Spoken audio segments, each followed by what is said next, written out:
নমস্কার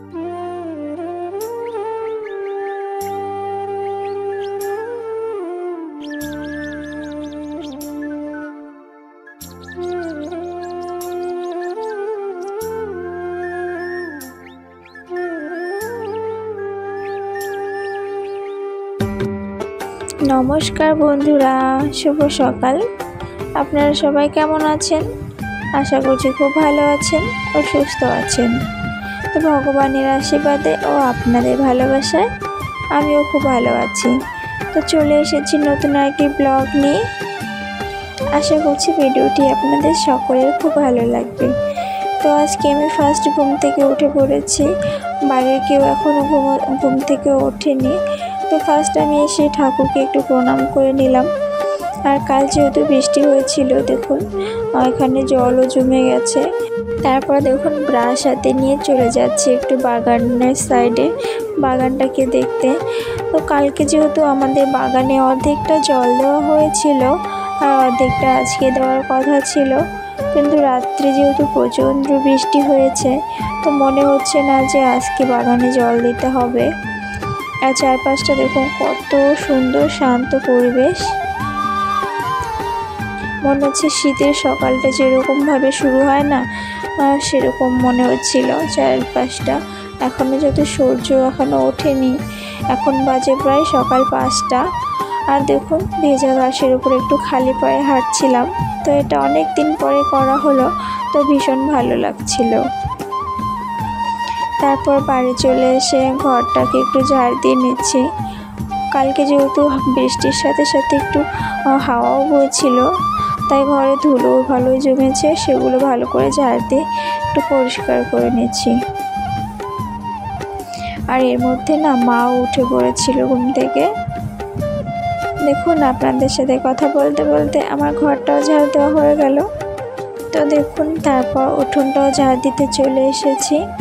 আর আজকে না একটা বিষয় খুব ভালো লাগলো, যে সকাল বিকেল ঝাড় দেওয়ার সময় যে এক বালতি করে জল ছিটিয়ে তারপরে ঝাড় দিতে হয়, নয়তো প্রচণ্ড ধুলো ওড়ে। তো আজকে সেই জিনিসটা আমাকে করতে হলো না, যেহেতু কালকে বৃষ্টি হয়েছিল। তো দেখুন আজকে আর ধুলো উঠছে না, আর খুব ভালোও লাগছে। তারপর উঠোনটা ঝাড় দেওয়ার পরে আমি চলে এসেছি আমাদের পেছনের সাইডটা, মানে আমাদের বাড়ির পেছনের যে সাইডটা আছে সেইখানটাতে। আর এইখানটাতে না একটা ফুল গাছ ছিল, সেটা কেটে ফেলেছে। তো সেই জন্য এই সাইডটা এখন নোংরা কম হয়। তো তারপরেও সকাল বিকেল ঝাড় দিয়ে পরিষ্কার করে রাখার চেষ্টা করি। আর একটা জিনিস দেখুন, আমাদের উঠোনেই একটা গাছ আছে, মানে ডালিমের গাছ। সেটার মধ্যে দেখুন পাখিটা কি সুন্দর করে বাসা করেছে। আর এখানে না 3টে পাখির বাচ্চা আছে, ছোট ছোট ছানা দেখুন। তারপর দেখো ঘরে চলে এসেছি। আর তোমাদের দাদাভাইকে আজকে বলেছিলাম, তুমি যেহেতু লাস্ট ঘুম থেকে উঠেছো, তো বিছানাটা একটু তুলে দিও। দেখো বিছানাটা কত সুন্দর করে তুলে রেখেছে। তো যাই হোক, আমার এরকম করে রাখলে একদমই ভালো লাগে না। তো ভাবলাম বিছানাটা যেহেতু আবার আমাকেই তুলতে হচ্ছে, তো বেডশিটটা একটু চেঞ্জ করে নিই। আর জানো তো, এইভাবে তোষকের উপর প্লাস্টিক দিয়ে কাঁথা দেওয়ার না একটাই কারণ, তো ছেলে যখন থেকে ছোট তখন থেকেই আমি এরকমভাবে দিয়ে রাখি। নয়তো বুঝতেই পারছো ছোট বাচ্চা, তো এখনও যেহেতু সেই অভ্যাসটার এখন নেই। তারপর বলা তো যায় না কখন আবার করে দেয়, তো সেই জন্য আর কি এইভাবে সবসময় প্লাস্টিকটা দিয়ে রাখার চেষ্টা করি। তো এখানে আমার বিছানাটা দেখো গোছানো হয়ে গেছে। আর জানালাটা বন্ধ করে দিলাম, তার একটাই কারণ, আলোটা আসছিল ভালোভাবে না বোঝা যাচ্ছিল না।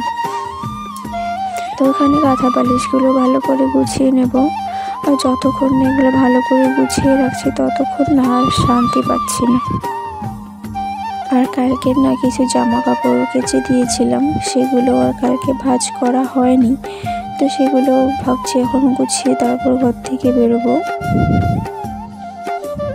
ঘরটাকে একদম পরিপাটি করে গুছিয়ে তারপর ঘর থেকে বেরোলে না, তখন আর মন দোআশা থাকে না যে ঘরে কোনো কাজ পড়ে আছে বা আমার ঘরটা এলোমেলো হয়ে আছে, এই আর কি। তাই আমি চেষ্টা করি যখন ঘর থেকে বেরোবো এই কাজগুলো করে তারপর বেরোবো। নয়তো বাইরে যে কোনো কাজই করি না কেন সেভাবে মন বসে না কাজে, মনে হয় কিছু একটা করিনি।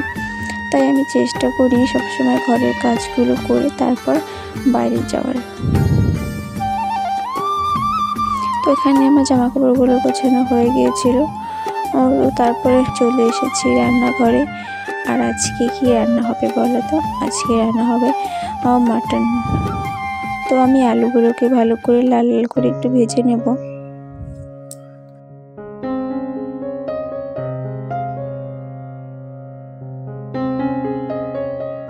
দেখো এখানে আমার আলুগুলো লাল লাল করে ভেজে নেওয়া হয়ে গেছে। তো এগুলো আমি সব এখন এক এক করে তুলে নেব। তারপরে দেখুন সে তেলটা ছিল, তার মধ্যে আর একটুখানি তেল অ্যাড করে দিয়েছি। তারপরে দিয়ে দিয়েছি দুটো শুকনো লঙ্কা, দুটো তেজপাতা আর এখানে গোটা জিরে ফোড়ন। তারপরে এখানে পেঁয়াজগুলো দিয়ে ভালো করে একটু লাল লাল করে ভেজে নেব।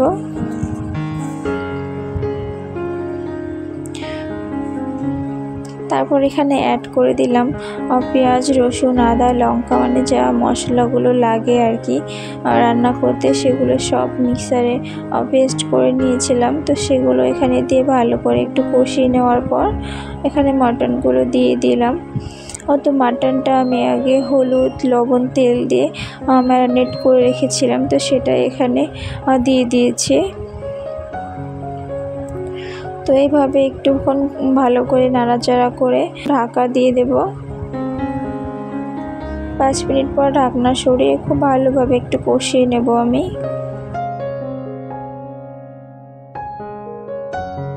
তোমাদের দাদাভাই যেহেতু মশলা একটু কম খেতে চায়, খুব বেশি মশলা হয়ে গেলে না ও একদম পছন্দ করে না, তাই আমি একটু চেষ্টা করি একটু কম মশলা দিয়ে রান্না করার। তো তারপর ভেজে রাখা আলুগুলো এখানে অ্যাড করে দিলাম। তো তারপরে একটু ভালো করে কষিয়ে নেব এগুলো।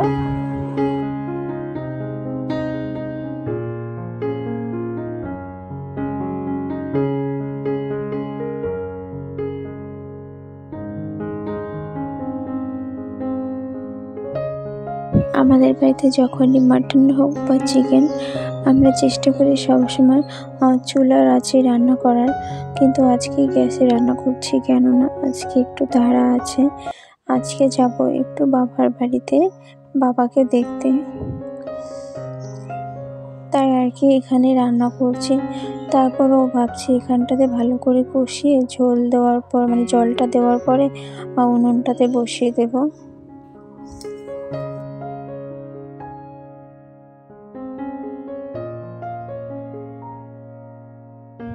তো যাই হোক বন্ধুরা, ভিডিওটি আপনাদের কেমন লাগলো অবশ্যই কমেন্ট করে বলবেন, আর ভালো লাগলে একটা লাইক করে দেবেন।